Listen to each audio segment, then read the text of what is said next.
Yeah? Yeah. So yeah, the demo's out on PlayStation 4 and Xbox One. I played PlayStation 4.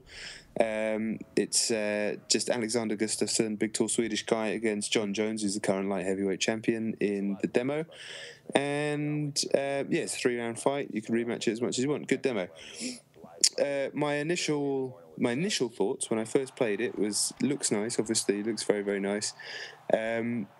Striking was fun, but was very disappointed with a lot of the grappling. That was my initial thoughts. The more I played it, the more I started to understand how unbelievably complicated the controls are for the grappling game. Probably more so even than the Undisputed games, and definitely way more so than EA MMA. And started to appreciate it more, but it still does have some very, very large gaps in it that aren't going to be rectified between now and the game being released. Gaps that have been filled by the Undisputed games already in the past. So I think people, I mean, I'm reading online and people are disappointed by that sort of stuff. But I'll kick off with the striking, because whenever you're talking about MMA game, it always helps to break it down into the three kind of areas that these fights happen in. Face buttons, Tekken style for striking, with modifiers, set of modifiers using left bumper / L1, set of modifiers using right bumper, and the strikes can be changed by how the direction you're holding the stick, and they can be aimed to the body instead of the head. A phenomenal amount of strikes that can happen when it's good, when you're using head movement and striking, boxing, using leg kicks, making it look like an MMA fight, like a top-level MMA fight. Really, really good. You clip someone with a hook as they're moving in and kind of wobble them and then swarm them and stuff like that. That stuff's good. In the demo, Jon Jones kept doing this ridiculous cartwheel kick, which he's never done in real life. I don't think I've ever seen anyone do it in real life. It's not a hugely difficult move to execute, but it's not a very sensible move when you're fighting one of the best light heavyweight fighters in the world to attempt. So you'd never really see it in a UFC fight, and the computer kept spamming it. It's just stupid. And Alex Gustafsson has like a 360 tornado kick, which has been busted out a few times in the octagon over the years, but not by him. And it just looks stupid, and hopefully in two-player games people will kind of not use that too much. But yeah, I enjoyed that side of it. The second thing to talk about is takedowns and wrestling.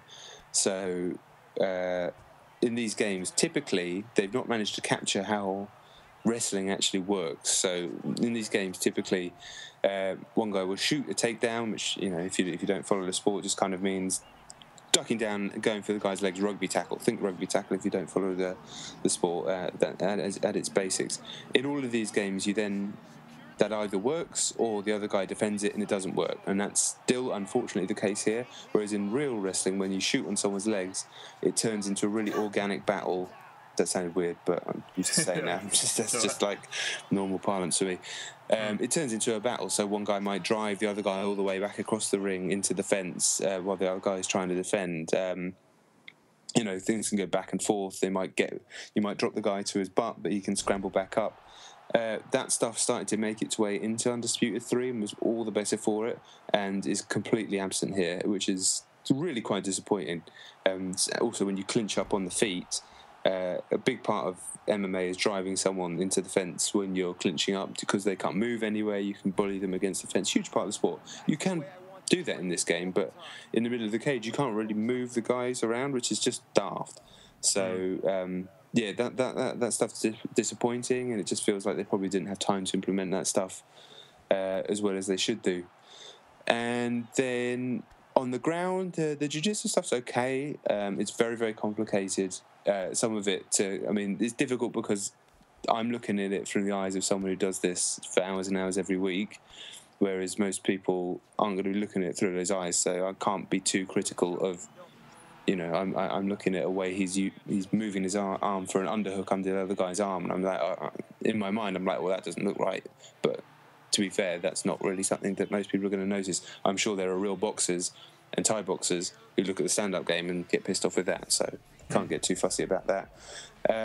But probably the most disappointing thing about the demo, once I worked out the controls that I thought weren't there at all, and I thought the game was a bit of a mess, and it's not as bad as I thought, is one of the best things, probably the best thing about MMA, the most exciting thing anyway, is when someone scores a knockdown on the other guy, drops them with a punch or a kick, and then they swarm on their prone body and try and finish him off with strikes. It's thrilling, and the guy on bottom still has a chance to recover, still has a chance to get to guard, or, you can get the situation where the guy on top swarms and the other guy catches him in a submission. It's so thrilling when it happens, and it will just bring you out of your seat every single time. Here, when you drop the guy, there's no real way of swarming on them. You either stand there swinging it midair, or you stop for a second and then move into the ground game. There's no...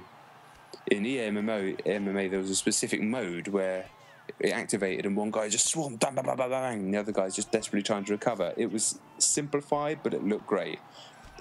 In Undisputed, certainly the third Undisputed, they had this kind of rush mode where when it happened, one guy sprinted and the other guy had to try and recover and move ahead and get there, and that was actually really quite good.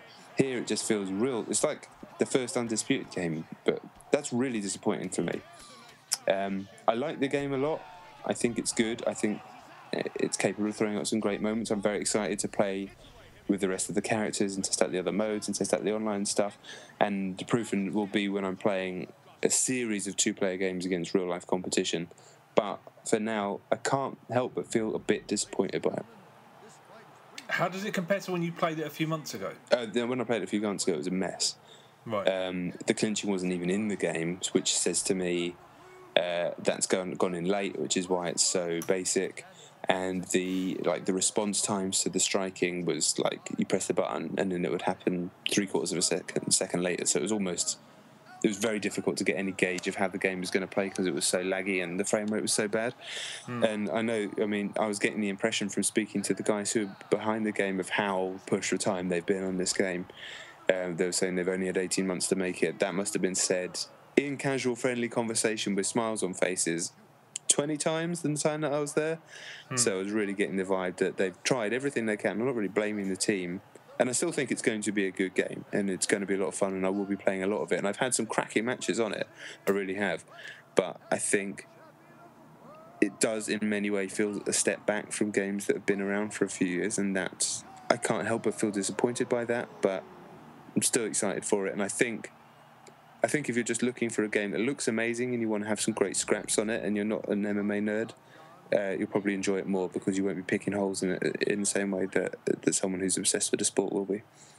But do you think they've made it too complicated? Well, there's that other aspect as well. It's incredibly complicated. Yeah, it is. Yeah. I mean, I played several rounds and I started to grasp it and feel like I was really enjoying it, but the tutorial makes the same mistakes that I don't think EA MMA did it. But those THQ UFC games, that all they did is like do move A, do move B, do move A, and then they just monkey see, monkey do, and it's not helpful, especially not to me because you don't really learn when to do what. I think EA MMA did it much better because it had Bass Root and you had to respond to things. Yeah. But rather than just press A, press B, right now go and do it. And I was like, I'm sure this won't be the case in the finished game as well, but. In the demo, if you want to check moves, obviously you're going to want to check moves. There's 5 million of them. You click on the menu, it just says, go check out the moves on our website. Yeah. And I was like, that's not a great way to sell something. I know most people have tablets and smartphones next to them, but then just going, the instructions are elsewhere. I was just like, come on. Yeah, that was bad. Thankfully, I did bring up those instructions, and that is actually what helped me start understanding the game. Because it doesn't teach you, like in the tutorial, it doesn't teach you how to move your head. Yeah, right. So I just thought that wasn't in the game, and I played 5 matches using the controls they told me about and thinking, I was like, you're taking the piss, you can't move your head, you can't do head movement, standard stuff's in every fight night's in, all the UFC games apart from the first one. But it is in there. And so I started using that more. It's not as good as it is in EA MMA or UFC Undisputed 3. I think I'm saying those sentences a bit too much, and that's what's disappointing.